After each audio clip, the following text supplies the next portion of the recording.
নমস্কার, আমি Pinki. Bengali story ট্রেজারের একটি নতুন গল্পে আপনাদেরকে অনেক অনেক স্বাগত। আজকে যেই গল্পটি শোনাব সে গল্পের নাম নূরবানু। লিখেছেন অচিন্ত্যকুমার সেনগুপ্ত। আসুন গল্পটি শুনে নেওয়া যাক। কুরমান হাটে কাঁচের চুড়ি কিনতে এসেছে। মেজাজ খুব খারাপ, গা এখনো কসকস করছে। তবু এ দোকান থেকে ও দোকান থেকে সে ঘোরাঘুরি করে। সোনালি কিনবে না বেগুনি কিনবে চট করে ঠাহর করতে পারে না। অন্যদিন হাটে এসে তামাক কিনত, পেঁয়াজ লঙ্কা কিনত, তিতপুটি বা ঘুষো চিংড়ি। আজ তাকে কাঁচের চুড়ি কিনতে হচ্ছে চুলের ফিতে। চুড়ির 3.25 আঙুল জোখা। চুড়ির মধ্যে হাত ঢুকিয়ে ঢুকিয়ে দেখে কুরমান। জোখা মেলে তো রং পছন্দ হয় না, রং মনে ধরে তো জোখাই গরমিল। নূরবানুর কাঁচের চুড়ি সে আজ ভেঙে দিয়েছে। ফিতে ধরে টানতে গিয়ে খুলে দিয়েছে চুলের খোঁপা। চোট জখম লেগেছে হয়তো এখানে ওখানে। জমি জায়গা নেই, কর কবুলত নেই। বর্ষায় চাষ করে কুরমান, তাও লাঙল কিনে আনতে হয় পরের থেকে। ধান যাও হয়েছিল গত শন, পাখিতে খেয়ে নিয়েছে ইঁদুরে। এবছর গাছ হয়েছে তো শীষ হয়নি। ডোবা জমি, নোনা কাটে না ভালো করে। যা ধান হয়েছে দলামলা করে মনিবের খাস খামারে তুলে দিয়ে আসতে হবে। সে পাবে মোটে 3 ভাগের 1 ভাগ। বড়ই দুর্বল অবস্থা তাদের। না আছে থান, না আছে থিত। তাই কুরমানের একার খাটনিতে আর চলে না, নূরবানুকেও কাজ করতে হয়। নূরবানু মনিবের বাড়িতে ধান ভানে, পাট কুটোয়, কাঁথা কাপড় কাচে, জল টানে, আর মনিবগিন্নির খেজমত করে। চুল বাছে, গা খোঁটে, তেল মাখে। ভালো মন্দ খেতে পায় মাঝে মাঝে, দরমা পায় 4 টাকা। কিন্তু শান্তি নেই। মনিব উপলদ্বীপ দফাদার, নূরবানুকে অন্যায় চোখে দেখেছে। প্রথম দিনেই নালিশ করেছিল নূরবানু। মনিব আমাকে অন্যায় চোখে দেখে। কেন, কি করে? খুব খুব করে কাশে, বাঁকা চোখে তাকায়, আমোদ সমদ করে কথা কয়। তুই ওর ধারাধারি যাসনি কোনো দিন? না, আমি ঘুমটা টেনে চলে যাই দূর দিয়ে। কিন্তু দফাদার তাতে ক্ষান্ত হয়নি। একদিন নূরবানুর হাত চেপে ধরল। সেদিনও কাঁদতে কাঁদতে নূরবানু বলল, হাত ছাড়িয়ে নেবার সময় খামচে দিয়েছে। রাগে শরীরের রগগুলো টান হয়ে উঠল কুরমানের। বললে, তুই সামনে গেছিলি কেন? কে বললে? সামনে যায়নি তো। সামনে যাসনি তো হাত চেপে ধরে কি করে? আমি ছিলাম ঢেকি ঘরে। ও ঘরে ঢুকে বললে, বীজ আছে ককাটি, আমি পালিয়ে যাচ্ছি পাছে দুয়ার দিয়ে। ও খপ করে আমার হাত চেপে ধরলে। তবু সেদিনও সে মারেনি নূরবানুকে, নিজের অদৃষ্টকেই দোষ দিয়েছিল। আশ্চর্য, গরিবের বউয়ের কি একটু ছুরতা থাকতে পারবে না? গরিব বলে স্ত্রীর বেলায়ও কি তাদের অনুভব আর উপভোগের মাত্রাটা নামিয়ে আনতে হবে? খবরদার, সামনে যাবি না ওর। ওরা জোরমন্ত লোক, থানা পুলিশ সব ওদের হাতে। ওদের অনেক দূর দিয়ে আমাদের হাঁটা চলা, কাজকাম সেরে ঝপ করে চলে আসবি। কিন্তু আজ ওর হাত ভরা কাঁচের চুড়ি, ফিতে ঘুরিয়ে ঘুরিয়ে বিনুনি পাকানো। হাসিতে ভেসে যাচ্ছিল নূরবানু। কুরমানুর মুখের চেহারা দেখে ঝিম মেরে গেল। এসব কোত্থেকে? মনিব গিন্নি দিয়েছে। কিন্তু জিজ্ঞেস করি, পয়সা কার? এ সাজানোর পিছনে কার চোখের সাই লুকিয়ে রয়েছে? আজ কাঁচের চুড়ি, কাল আংটি চুংটি। নোনা জমি এমনি করেই আস্তে আস্তে মিঠেন করে তুলবে। হাত ধরেছিল, এবার ধরবে গলা জড়িয়ে। খুলে ফেল শিগগির। সাজবার ভারী শখ নূরবানুর। সে হয়তো একটু টালমাতাল করেছিল। কুরমান হাত ধরে হ্যাঁচকা টান মারল। পটপট করে ভেঙে গেল কতগুলো। হ্যাঁচকা টান মারল খোঁপায়। একটা কুণ্ডলি পাকানো সাপ কিলবিল করে উঠল। ডুকরে কেঁদে উঠল নূরবানু। চুরির ধারের জায়গায় জায়গায় হাত কেটে গিয়েছে, চামড়া ছিঁড়ে বেরিয়ে এসেছে রক্ত। ঘরের পুরুষের এমন দুর্দান্ত চেহারা দেখেনি সে আর কোনো দিনও। বাবা, ভয় করে। দরকার নেই তার চুরিতে খাড়ুতে। কিষানের বউ সে, ঠুঁটো পাথর হয়ে থাকবে। স্বাদ আমোদে তার দরকার কি? কিন্তু এ কি, হাটের থেকে তার জন্য চুরি নিয়ে এসেছে কুরমান। লঙ্কা, পেঁয়াজ, তামাক টিকে না এনে। লজ্জায় গলে যেতে লাগলো নূরবানু। 5 আঙুলের মুখ একসঙ্গে ছুঁচলো করে চেপে ধরে কুরমান। টিপে টিপে আস্তে আস্তে চুরি পরিয়ে দেয়। হঠাৎ রাগে মাথা ঘুরে গিয়েছিল তার। নইলে এমন যার তুকতুকে হাত, তার গায়ে কি হাত তোলে? তুমি কেন মিছে মিছে বাজে খরচ করতে গেলে? এদিকে তোমার একটা ভালো গামছা নেই, লুঙ্গিটা ছিঁড়ে গেছে। যাক সব ছিঁড়ে ফেরে, তুই শুধু একবারটি হাস আমার মুখের দিকে চেয়ে। পিঠে চুলগুলো খোলা পড়ে আছে ভুর করে। তোর চুল বাঁধা দেখিনি অনেক দিন। আজ শুধু দেখে না কুরমান, শোনেও। শোনে চুল বাঁধার সঙ্গে সঙ্গে চুরির ঠুন ঠুন। উকিলদ্দির বাড়িতে তবু না গেলেই নয় নূরবানুর।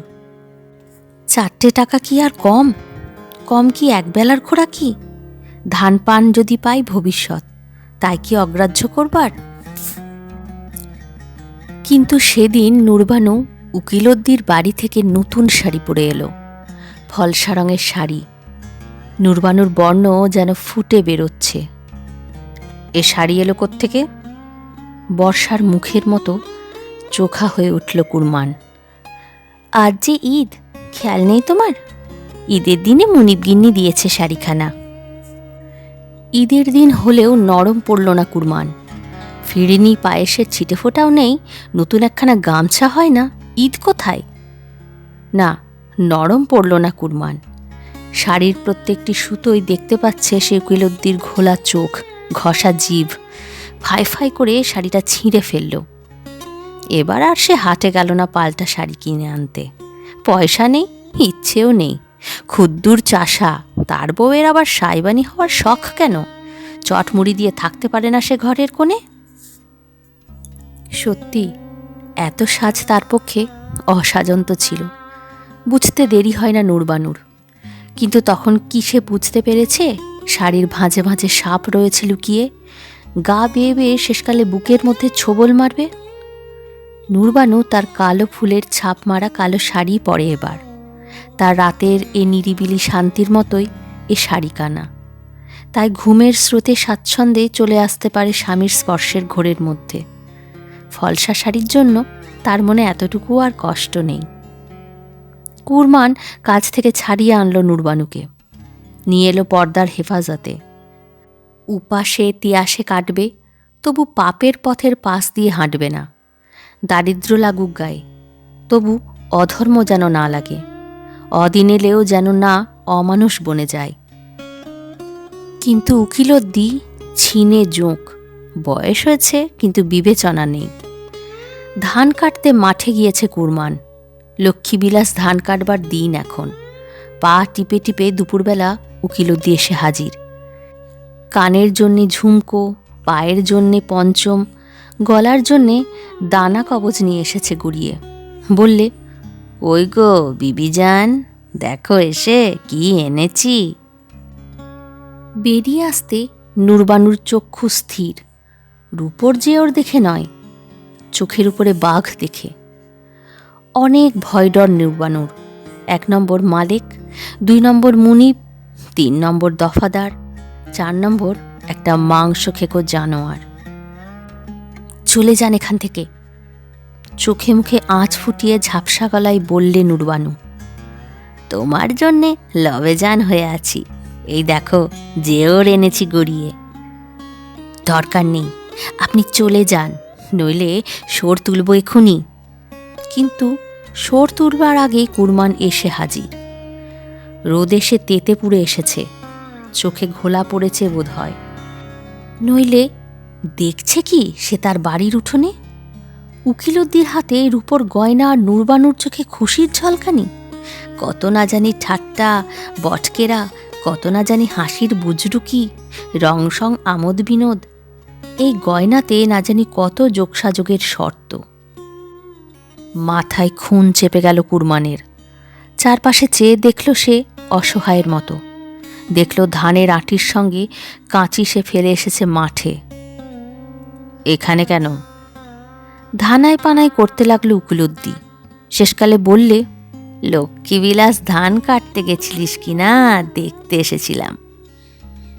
তা মাঠে না গিয়ে আমার বাড়ির অন্দরে কেন? বেশ করেছি, সমস্ত জায়গা জমি সদর অন্দর আমার, আমার যেখানে খুশি আমি সেখানে আসব। কুরমান হঠাৎ উকিলদ্দির দাড়ি চেপে ধরল। লাগলো ঝটাঝটি, ধস্তাধস্তি।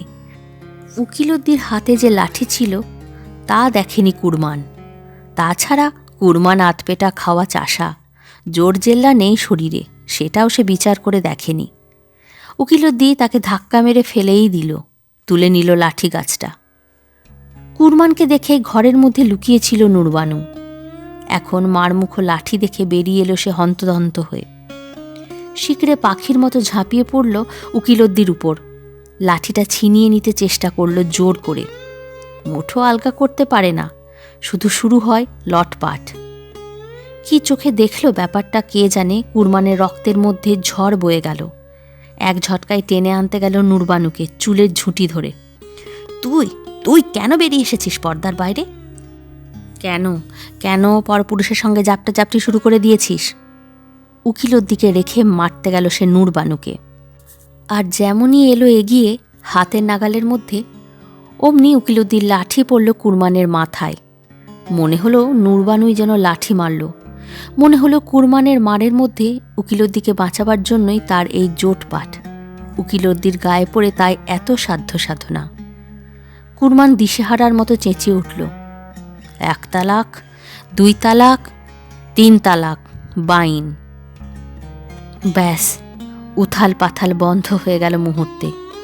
সব নিশ্চুপ নিঃশেষ হয়ে পড়ল। রাগ ভুলে মাথায় হাত দিয়ে বসে পড়ল কুরমান। হাজার লাঠি পড়লেও এমন চোট লাগতো না। আধার দেখতে লাগলো চারিদিকে। নুরবানুর সেই রাগ রাঙা মুখ ফুসমন্তরের ছাইয়ের মতো সাদা হয়ে গেল। ফকির ফতুরের মতো তাকিয়ে রইল ফ্যাল ফ্যাল করে।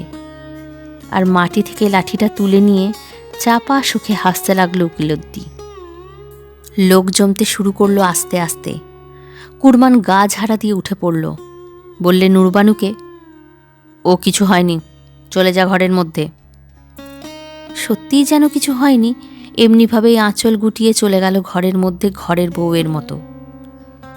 কিছু হয়নি বললেই তো আর হয় না। আস্তে আস্তে বসে গেল 10 সালিশ। তালাক দেওয়া স্ত্রী এখন আলগা আলগোছ মেয়ে লোক। তার উপর আর পূর্বস্বামীর এখতিয়ার নেই। কথায় কথায় আর তাকে সে ঘরে তুলতে পারে না। বিয়ে ফস্ত হয়ে গেছে। অমনি তাকে নেওয়া যায় না ফিরতি। অমন হারামি সমাজ বরখাস্ত করতে পারে না। উকিলদ্দি দাঁত বের করে হাসতে লাগলো। রাগের মাথায় ফস করে কথা বেরিয়ে গেছে মুখের থেকে। অমনি আমার স্ত্রী পর হয়ে যাবে? কুরমান কেঁদে উঠল। পর বলে পর, এপার থেকে ওপার। একবার যখন বিয়ে ছাড়ার ফরকাত জারি করেছে তখন আর উপায় নেই। ঘুড়ি কাটা পড়লে নাটায় গুটিয়ে কি ঘুড়িকে ধরে আনা যায়? মুখের কথাটাই বড় হবে, মন দেখবে না কেউ। মুখের জবানের দাম কি কম? রং তামাশা করে বললেও তালাক তালাক। আর এ তো জলজীবন্ত রাগের কথা। গলা দরাজ করে দিন দুপুরে তালাক দেওয়া। আর দোস্তুর মতো সাক্ষী রেখে ফোড়ন দিল উকিলদ্দি। এখন উপায়? নুরবানুকে আমি ফিরে পাবো না। এক উপায় আছে। 10 সালিশ বসলো ফরমান দিতে। ইদ্দাতের পর কেউ যদি নুরবানুকে বিয়ে করে তালাক দেয় তবেই ফের কুরমান নিকে করতে পারে তাকে। এছাড়া কুরমানের আর পথ নেই। কে বিয়ে করবে? কুরমানকে ফিরিয়ে দেবার জন্যে কে বিয়ে করবে নুরবানুকে? আর কে? দাড়িতে হাত বুলোতে বুলোতে উকিলদ্দি বললে, আমি বিয়ে করব। কিন্তু বিয়ে করেই তক্ষুনি তালাক দিতে হবে। কথার খেলাপ করলে চলবে না। 10 সালিশের হুকুম মানতে হবে। এর মধ্যে আছে খাদেম, ইমাম, মোল্লা, মুন্সি, ইউনিয়ন বোর্ডের প্রেসিডেন্ট, মানি গুণী সব লোক। এদেরকে অমান্য করা যাবে না। একটু যেন বল পেল কুরমান। কিন্তু তার বাড়িতে আর থাকতে পারবে না নুরবানু। বিরানা পরপুরুষের ঘরে কি করে থাকতে পারে সমর্থ বয়সের মেয়ে ছেলে? পাশ গাঁয়ে তার এক চাচা আছে, বেচারি নাচার, সেখানে সে থাকবে। ইদ্দাতের 3 মাস। এক কাপড়ে কাঁদতে কাঁদতে চলে গেল নূরবানু, যেন কুরমানকে গোড় দেওয়া হয়েছে, পুঁতে রেখেছে মাটির নিচে। তাছাড়া আর কি? কুরমানের হাতের নাগালের মধ্যে দিয়ে চলে গেল, তবু হাত বাড়িয়ে তাকে সে ধরে রাখতে পারল না। সামান্য কথা, মুখের কথা এমনি করে নাস্তানাবুদ করে দিতে পারে কে জানত? কুরমানের নিজের রাগ নিজেকে যেন কুড়ে কুড়ে খাচ্ছে। দাউল হয়ে কুরমান চলে গেল দক্ষিণে। নূরবানু ছাড়া তার আর ঘর দুয়ার কি? ঘরের উইয়ে খাওয়া পাটঘড়ির বেড়া ভেঙে ভেঙে পড়ছে, তেমনি ভেঙে ভেঙে পড়ছে তার বুকের পাঁজরা। চলে গেছে দক্ষিণে, কিন্তু মন কেবল উত্তরে ভেসে ভেসে বেড়ায়। ধান কাটা সারা হয়ে গেছে, নিজের গায়ে ফিরে আসে কুরমান। গায়ের হালত ধরে নিজের বাড়িতে, ঘরের ঝাঁপ খোলে। কোথায় নূরবানু? চৈতি মাঠের মতো বুকের ভিতরটা খাঁ খাঁ করে। কিন্তু রাত করে লুকিয়ে আসে একদিন নূরবানু, যেন একটা অন্যায় করেছে এমনি চেহারায়। কুরমানের থেকে অনেক দূরে সরে বসে আঁচলে চোখ চাপা দিয়ে কাঁদে। কুরমান বুঝি ঝাঁপিয়ে ধরতে চায় নূরবানুকে, ইচ্ছে করে কোলের কাছে বসিয়ে হাত দিয়ে চোখের জল মুছিয়ে দেয়। নূরবানু বলে, না, এখনো হালাল হয়নি, ইদ্দাত কাবার হয়নি, হয়নি ফিরতি বিয়ে, ফিরতি তালাক। বলে, তোমাকে শুধু একবার দেখতে এলাম, বড় মন কেমন করে। বড় কাহিল হয়ে গেছে নূরবানু, বড় মন মরা। গায়ের রং তামাটে হয়ে গেছে, জোর জুলুস মুছে গেছে গা থেকে। এটা ওটা একটু আধটু গোছগাছ করে দেয় নূরবানু, ঘরের মধ্যে নড়ে চড়ে। তোকে কি আর ফিরে পাবো নুরু? নিশ্চয়ই পাবে। 10 সালিসির বৈঠকে চুক্তি হয়েছে, কড়ায় ক্রান্তিতে সব আদায় উসুল হয়ে যাবে। চোখ বুঝে এক ডুবের মাঝখানে এই কয়েকটা দিন শুধু কাটিয়ে দেওয়া। আমার কি মনে হয় জানিস, ও তোকে আর ছাড়বে না। একবার কালমা পড়া হয়ে গেলে ও ওর মুখে কুলু পেঁটে দেবে, বলবে দেব না তালাক।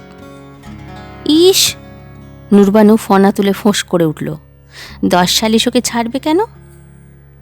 না ছাড়লেই বা কি, ও স্পষ্ট গড় কবুল করবে। এ নিয়ে তো আর আদালত চলবে না, বলবে কার সাধ্য জোর করে আমাকে দিয়ে তালাক দেওয়ায়। ইস! করুক দেখি তো এমন বেইমানি। আবার ফোঁস করে ওঠে নূরবানু, বদতমিজকে তখন বিষ খাইয়ে শেষ করে দেব, ওর বিষয়ের অংশ নিয়ে এসে শাদি করব তোমাকে। নূরবানুর চোখে কত বিশ্বাস আর স্নেহ। গাটা তেতো তেতো করছে, জ্বর হবে বোধ হয়।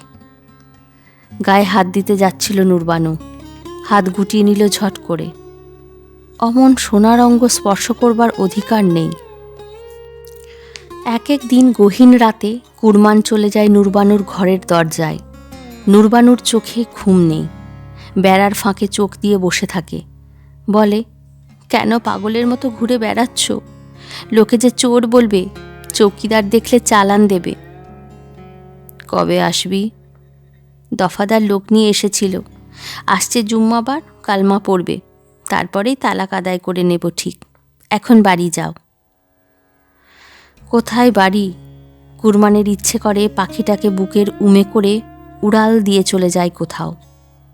কোথায় তা কে জানে, যেখানে এত প্যাঁচ ঘোঁচ নেই, যেখানে শুধু দেদার মাঠ, দেদার আসমান। শিগগির বাড়ি যাও। কুরমান চোর, কুরমান পরপুরুষ। জুম্মাবারে বিয়ে হয়ে গেল, কিন্তু কই শনিবারে তো তালাক নিয়ে চলে এলো না নূরবানু। সে যা ভেবে রেখেছে তাই হবে। একবার হাতের মুঠোর মধ্যে পেয়ে গেলে উকিলদ্দি আর ছেড়ে দেবে না নূরবানুকে। গলা টিপে ধরলেও তার মুখ থেকে বার করা যাবে না ওই 3 অক্ষরের 3 কথা। বলবে, মরণ ছাড়া কারোর সাধ্য নেই আমাদের বিচ্ছেদ ঘটায়। কুরমান খোঁজ নিতে গেল, দাবিদারের মতো নয়, দেনাদারের মতো। উকিলদ্দি বললে, আমার কোনো কুসুর নেই, বিয়ে হয়েছে, তবু নূরবানু এখনো স্ত্রী হচ্ছে না, স্ত্রী না হলে তালাক হয় কি করে? যত সব ফাঁকিঝুগি কথা। তার আসল মতলব হচ্ছে নূরবানুকে রেখে দেবে কবজার মধ্যে, অষ্টঘড়ির বাঁদি করে। কুরমান 10 সালিশ বসালো, জানালো তার ফরিয়াদ। ডাকো কুলুদ্দিকে। জবাব কি তার? কেন এখনো ছাড়ছে না নূরবানুকে? কেন এজাহার খেলাফ করছে? উকিলদ্দি বললে, বিয়েই এখনো সিদ্ধ হয়নি, ফলন্ত পাকন্ত হয়নি, এখনো মাটির গাঁথনিই আছে, হয়নি পাকাপোক্ত। বিয়ে হয়েছে অথচ এড়িয়ে এড়িয়ে চলছে নূরবানু। ধরা ছোঁয়াও দিচ্ছে না, শুতে আসছে না, দরজায় খিল দিয়ে ভেবেছে কলমা পড়ার পরে ও বুঝি তালাকের কাবিল হলো। তাই রয়েছে অমন কাঠ হয়ে, বিমুখ হয়ে। এমনি যদি থাকে তবে কাঁটান ছিঁড়েন হতে পারে কি করে? সত্যি তো, 10 সালিশ রায় দিল, স্বামীর সঙ্গে এক রাত্রেও যদি সংসার না করে তবে বিয়ে জায়েজ হলো কি করে? বিয়ে পোক্ত না হলে তালাক চলে না, হালাল হওয়া চলে না নূরবানুর। উপায় নেই, হালাল হতে হবে নূরবানুকে, তালাক মেনে নিতে হবে ভিক্ষুকের মতো। ঘরে ঢুকে দরজায় খিল দিল নূরবানু। পরদিন ভোরে পাখি পাখলা ডাকার সঙ্গে সঙ্গেই উকিলদ্দি নূরবানুকে তালাক দিল। বিকেলের রোদ উঠোনটুকু থেকে যায় যায় করছে। নূরবানু চলে এলো কুরমানের বাড়িতে। কুরমান বসে আছে দাওয়ার উপর, হাতের মধ্যে হুঁকো ধরা, কিন্তু কলকেতে আগুন নেই। কখন যে নিভে গেছে কে জানে। চেয়ে আছে সুনা মাঠের মতো চাউনি, গায়ের বাঁধন সব ঢিলে হয়ে গেছে, ধস ভেঙে পড়েছে জীবনের। ভাঙন নদীর পাড়ে ছাড়া বাড়ির মতো চেহারা, যেন চিনি অথচ চিনি না। এমনি চোখে কুরমান তাকালো নূরবানুর দিকে। তার চোখে গর্ত, রাতের সুরমা টানা, চোখে পান খাওয়ার শুকনো দাগ, সমস্ত গায়ে যেন ফুর্তির আতর মাখা। পরনে একটা জাম রঙের নতুন শাড়ি, পরতে পরতে যেন খুশির জলের স্রোত। সে জল বড় ঘোলা, লেগেছে কাদা মাটির ময়লা, পচা দামের জঞ্জাল, মরার মাংসের গন্ধ। সে জলে আর স্নান করা যায় না। ইদ্দাত আমি এখানেই কারবার করব, দিন হলেই মোল্লা ডেকে কালমা পড়িয়ে নাও তাড়াতাড়ি। নূরবানু ঘরের দিকে পা বাড়ালো। নেবা হুঁকোই টান মারতে মারতে কুরবান বলল, না, আমার নিকেশা দিতে আর মন নেই, তুই ফিরে যা দফাদারের বাড়িতে। শেষ হলো আজকের গল্প নূরবানু। আমার গল্প পাঠ যদি আপনাদের ভালো লেগে থাকে তাহলে প্লিজ চ্যানেলটি সাবস্ক্রাইব করে আমার সঙ্গে থাকবেন। তার সাথে একটা লাইক ও একটি কমেন্ট অবশ্যই করবেন। সকলে খুব খুব ভালো থাকবেন। পরের গল্পটি নিয়ে খুব তাড়াতাড়ি ফিরব। নমস্কার।